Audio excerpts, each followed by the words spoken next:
How to reactivate Netflix account. Hey everybody, welcome back to our channel. In today's video I'm going to guide you through the steps on how you can reactivate your Netflix account, so make sure to watch the video till the very end.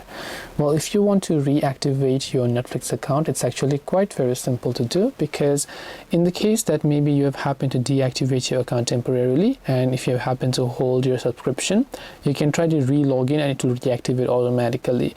Now, instead of the app, what I would instead recommend you do is you go to your browser and go to netflix.com and try to log into your account. And if your subscription is not active, then it will ask you to go ahead and then basically renew your subscription. Otherwise, it will just go ahead and then basically also ask you to reactivate your account. And this way you should be able to go ahead and then basically reactivate your Netflix account.